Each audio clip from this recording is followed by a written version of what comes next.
Good evening and welcome. Tonight, let's take a look at celery. Here at the garden, I like to have a lot of celery. We put out 50 late celery. There's part of them over there. A little hard to see, but there's 50 of them, or there's some of them over there. There's 20 over there. We have some other ones elsewhere, 30 more of them.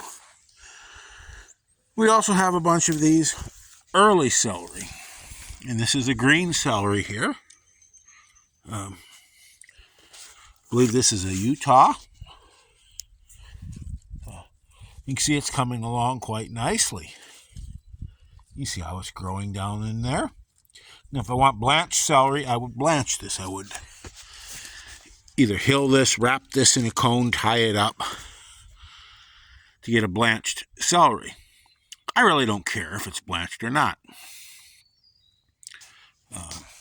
So I'm not going to be doing that.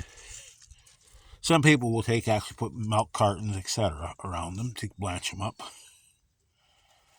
Now, if I want really nice big stalks, see these little suckers here? We would remove those. You can see that right there, little suckers. We would remove them and only leaving a single central bunch of celery rather than having those little side suckers on that. And over here we have, this is a Chinese yellow stem celery. You can see it is much lighter in color. And if we look here at the stems, again, we can see they are lighter in color. And this will be a smaller celery. I've never had this get as large as that Utah type.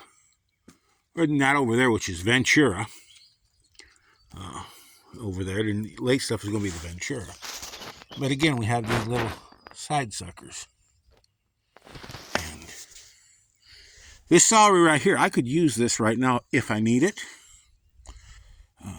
Basically what I will do when I need a little bit of celery for flavoring, I'll come out and I'll cut some of those side suckers off, or just pull off some of these ribs, one or two of these ribs off the outside, and use that. You don't have to harvest the whole plant.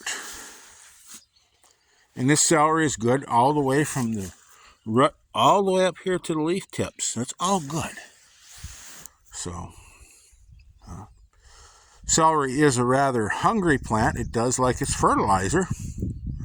Plenty of nitrogen, as does any of these greens, such as kale or cabbage.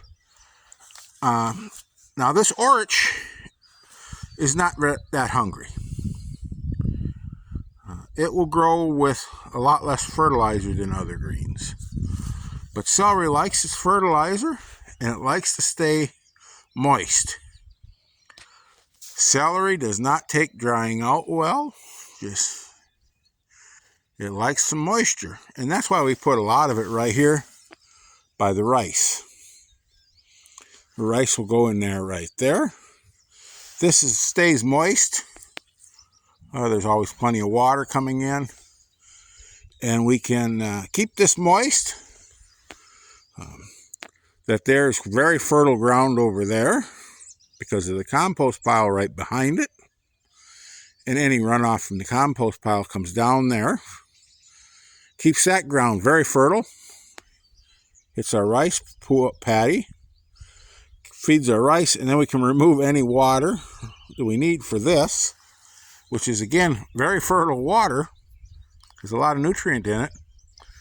Our rice gets it, plus it can soak into this banks and keep this ground just in top fertility. So it's good for raising celery right here. Anyway, I hope that this helps somebody out there if you're interested in raising celery. And a few tips here. By no means is this complete, and everybody's circumstances is going to be somewhat different. But don't be afraid of it. It's not really as difficult as it's made out to be as long as you just keep it fed, keep it moist, get it in early so you can avoid some of that heat, and you'll be just fine. So with that, have a wonderful day. If you don't mind, hit that like button and leave us a comment. Let us know what you think. Get those hands dirty, and above all, keep growing.